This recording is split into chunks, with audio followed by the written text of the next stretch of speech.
What's going on, guys? It's Keaton with Hook 'em Rolls. Another video, more shit, okay? Where's Cora? Cora, what do you think about all this, huh? Cora's been down here for the past 3 hours while my dad came by, and we put together this new VE rack. So if you guys are familiar, don't have a lot of room here. If you guys know, you follow the videos, you know that I'm going to be picking up a collection of Freedom Breeder racks.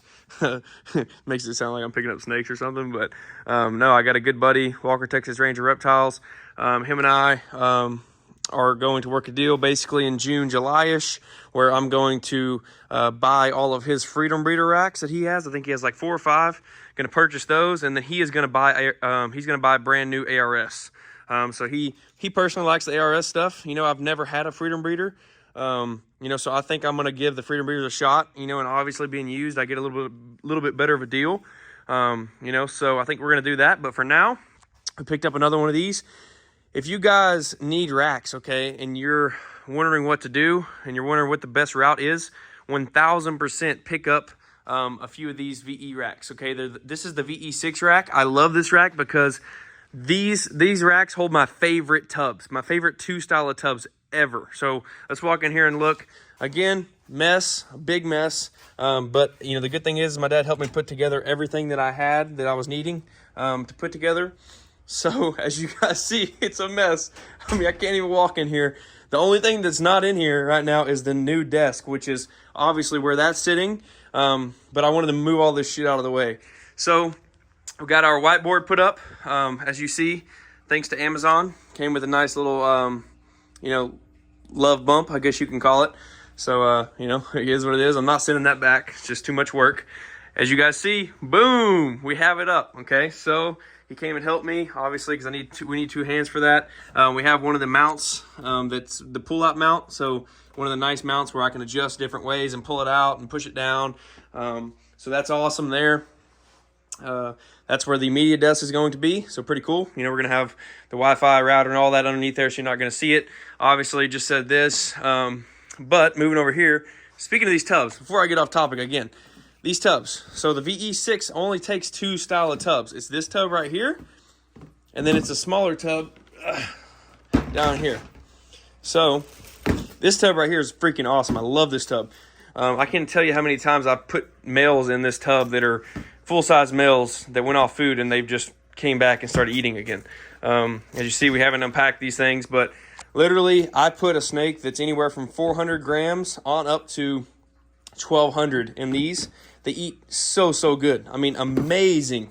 And like I said, these are the only 2 tubs you can use on this VE6 rack. As you guys see, more stuff just fell, but this is the VE6 rack that we put up. My dad and I put up, last year when I got going. And this thing has served some amazing purpose. Like I said, right now it's holding females that are anywhere between 400 to 1,000 grams. This girl's a little bit bigger. This girl is about 1,300 grams. And look at that. She's got so much more room to grow.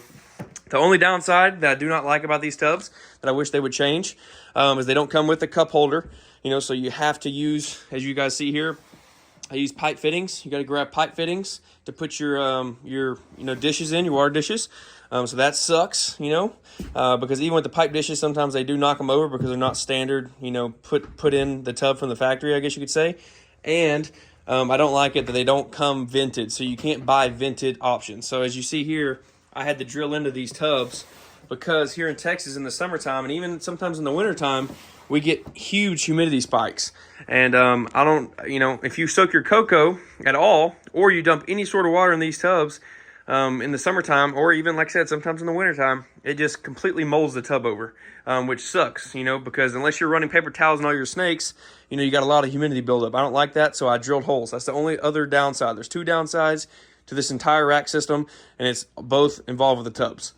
Other than that, you cannot beat this. The only way you can beat this, guys, is if you upgraded to some really custom racks like these, or you went to the metal racks.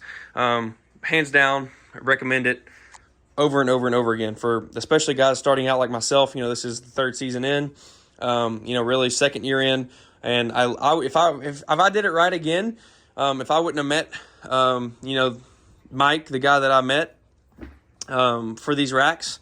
I paid a lot in shipping. Look back on it now, I probably wouldn't buy them again because I paid so much in shipping. I would honestly, being straight up, I would buy probably 5 or 6 of these things, maybe even 7 to 8 of them.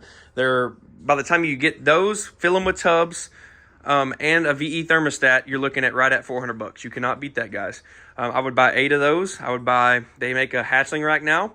I'd buy 2 or 3 hatchling racks from them, and they make a Super 70 tub, which is basically like that, but their version of Super 70, and I would buy those. I would completely buy VE racks because of how well made they are. I mean, they're so thick material. They're even thicker than what I bought from Mike, and these are great quality racks, but these are even better. I mean, these things right here, literally all you'd have to do every 2 to 3 years or 4 years, whenever you wanted, would be to replace the heat tape, which is super, super simple to replace these things. You don't have to pull any of this off. You literally just pull the heat tape out, put it back in, good to go. Only thing you need to take out is the tubs. So 100%, 1000% recommend this. As you guys see, we've got a mess in here. Plan is to clean this up, but I got to go back up to the house. The girlfriend has dinner ready, so I'm recording this just real quick because I'm super excited about this. As you see, lots of shit in here. But he helped me install one of my computer fans, as you see right there. So now, as you see, the entire incubator is the same exact temperature. It's hard to see, but it's freaking awesome. This came in with a built-in fan because this is an old cooler. But the problem is it put off a lot of heat. So now we have one of those computer fans, and I think right now we only have one in there. I'm gonna try it at a lower setting just to see. Right now it's turned up to 12 volts max. I bought 2 of these things, so I think what I'm gonna do is go ahead and drill a hole right up here, as you see down there, just to keep them both in there. But we're gonna try and turn this thing down to about 3/4 of way right there and see if it still holds a temp. That way it's not running full throttle the whole time.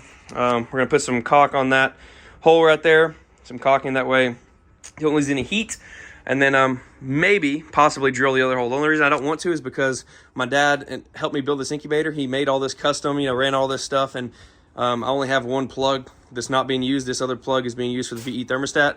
And I'm telling you, I mean, he did this he turned this ratchet $0 purchase that I got from a buddy to a Lamborghini of freaking incubators. I mean, literally, it's insane what this thing has got.